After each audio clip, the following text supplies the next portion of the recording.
No caso da emissão estimulada, nós temos o átomo inicialmente no estado excitado. Nesse átomo incide um fóton com energia Hn0, e essa energia é igual à diferença de energia entre os dois estados.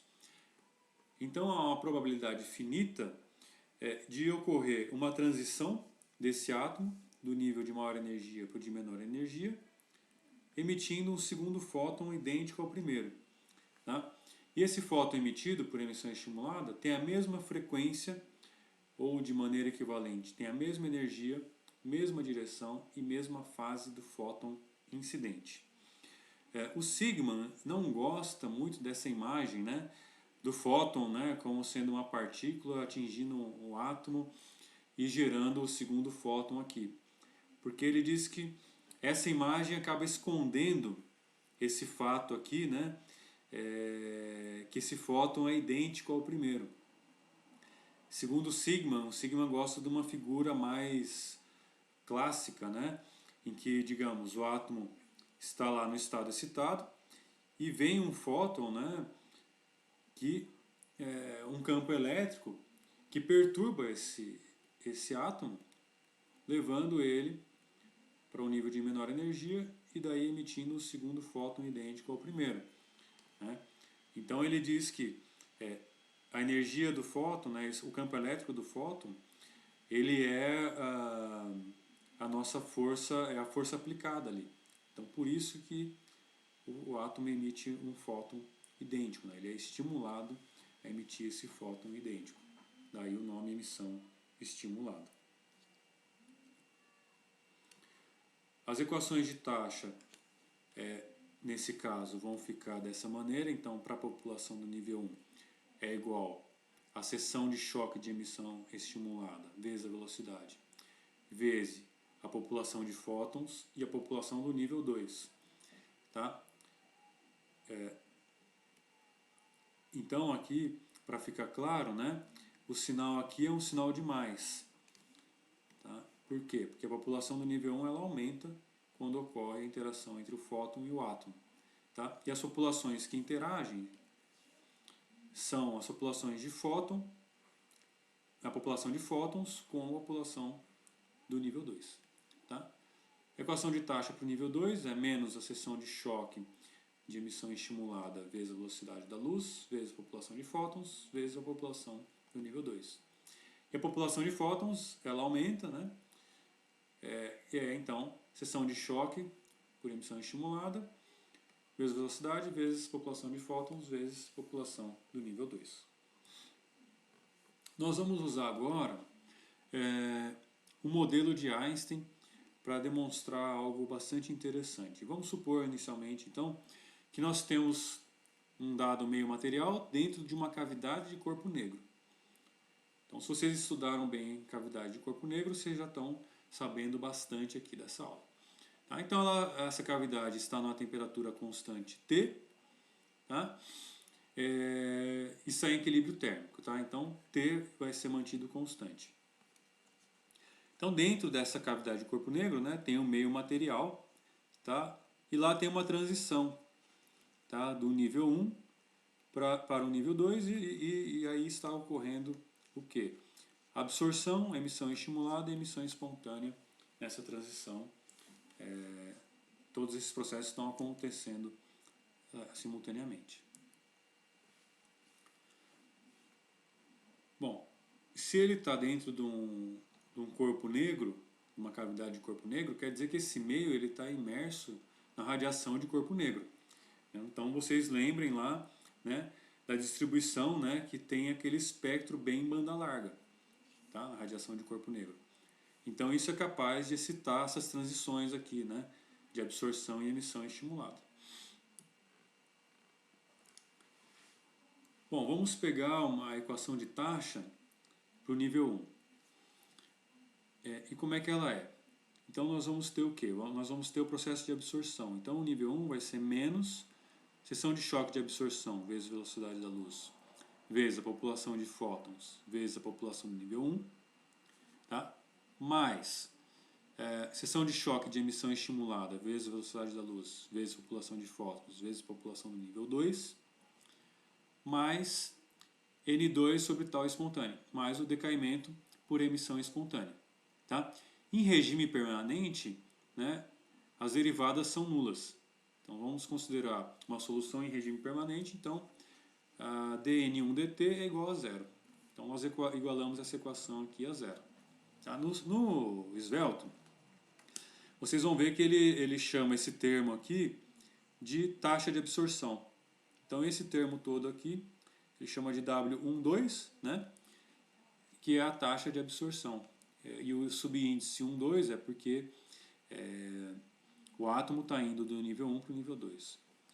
Da mesma forma, ele chama W21, né, de taxa de emissão estimulada. E 1 sobre tal espontâneo é a taxa de emissão espontânea. Tá?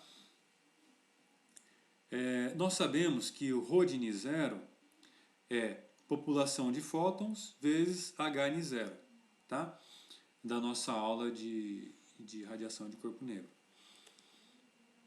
Então a população de fótons nós podemos dizer que é o ρn0 vezes Hi0. Tá?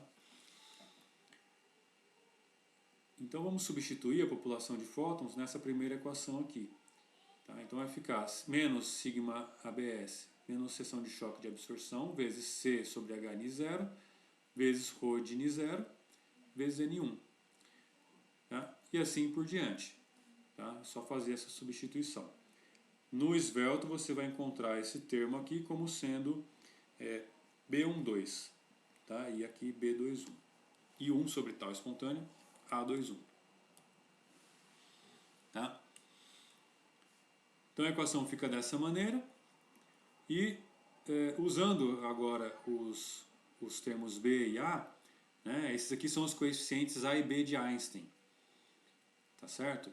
Nós vamos usar aqui então que menos B12 ρn0 N1 mais B21 ρn0 N2 mais A21 N2 é igual a zero. E aí você isola o ρn0. Tá? Isolando isso aqui vai dar A21 N2 sobre B12 N1 menos B21 N2. E aí nós vamos dividir os dois em cima e embaixo, né, por B21 vezes N2. Tá certo? Então, aqui o N2 corta, né? O N1, aqui N1, N2 fica, N2 aqui corta. Na verdade, isso aqui tudo corta, isso aqui vira 1. Tá certo? Então vai ficar o que de resultado? A21 sobre B21 dividido por B12 sobre B21 vezes N1 sobre N2 menos 1. Aqui deixa eu só melhorar isso aqui porque é vezes, tá? É um pontinho só, não é para não fazer confusão. Tá ok. Então nós temos o nosso ρn0 aqui, tá? E da distribuição de Boltzmann, a gente consegue encontrar essa razão N1 sobre N2, lembra? Nós temos lá aqui na distribuição de Boltzmann que N2 sobre N1 é igual a E elevado a menos E2 menos E1 sobre KBT. Tá? E o E2 menos E1 é o Hn0, tá certo? Então, só inverter aqui, né? N1 sobre N2 é esse cara aqui positivo. Tá? E aí vamos considerar que Ni é igual a Ni0 aqui nesse caso, tá bom? Então o ρ de Ni vai ser igual ao quê? A21 sobre B21 dividido por B12 sobre B21 exponencial a Hni sobre KBT menos 1. Aí a gente resgata a fórmula de Planck que nós obtivemos na aula passada, tá? Que era o quê? Rho de Ni igual 8π Ni ao quadrado sobre C ao cubo. Tá? Aqui eu estou chamando Cn como sendo a velocidade da luz no meio, né? Então seria a velocidade da luz do vácuo dividido pelo índice de refração. Tá, vamos anotar aqui que o N é o índice de refração. Refração, tá certo? Então esse termo aqui multiplica Hni sobre E elevado a Hni sobre KBT menos 1. Tá? Então, comparando uma coisa com a outra, o que nós vamos ter aqui? Primeiro, né, que B12 sobre B21, isso aqui é igual ao quê? Isso aqui é igual a 1, certo? Porque esse termo aqui na equação de baixo é 1. Tá? Então, B12 sobre B21 igual a 1, ou seja, B12 igual a B21, que nós vamos chamar de B.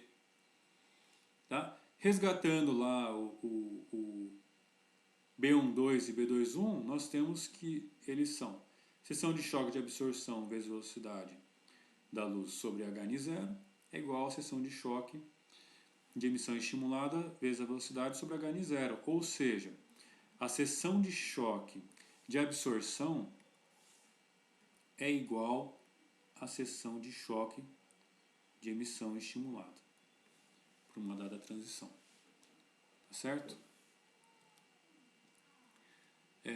E nós temos aqui que, vamos pegar aqui esse termo também, né? O A21 sobre B21, então vai ser igual a esse pacote aqui todo, né? Então esse aqui vai ser igual a esse aqui.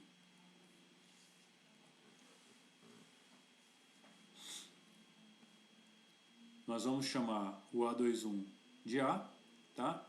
Então A21 sobre B21 vai ser A sobre B, é igual a 8π Hν ao cubo sobre Cn ao cubo. Tá? Isso indica que o A é proporcional a B. E lembrando lá, né, resgatando, que A era igual a 1 sobre tal espontâneo. Tá? E isso é proporcional a B. Ou seja, 1 sobre tal espontâneo é proporcional à seção de choque de absorção, que é igual à seção de choque de emissão estimulada. Né? Ou seja, esses três processos, né, emissão espontânea, absorção e emissão estimulada, estão vinculados por essa relação aqui. Tá? E substituindo aqui, né, 1 sobre tal espontânea é igual a B vezes esses termos aqui. Ou seja, né, daqui a gente tira que o tempo de decaimento por emissão espontânea é proporcional a 1 sobre Ni ao cubo. Tá? Ou seja, quanto maior a frequência aqui, menor o tempo de decaimento por emissão espontânea. O que isso quer dizer? Isso mostra que lasers com frequência alta, ou seja, comprimento de onda pequeno, né, lasers na faixa de ultravioleta, raio-x e assim por diante, são mais difíceis de construir. Né? Nós vamos ver que se esse tempo aqui for muito pequeno, muito curto, fica difícil de conseguir inversão de população. Então, por isso que esses lasers são um pouco mais difíceis de construir do que lasers, por exemplo, no infravermelho ou no visível. Tá certo? Pessoal, foi desse equacionamento aqui que o Einstein conseguiu perceber que haveria o processo de emissão estimulada. Porque para ele conseguir chegar na fórmula de Planck, usando os argumentos termodinâmicos, né, ele teve que supor que existia esse processo de emissão estimulada aqui. E aí ele conseguiu encontrar a fórmula de Planck. Não é interessantíssimo? Gostaram? Não? Gostaram? Bom, tudo bem. Mas por hoje é só, pessoal. Um abraço.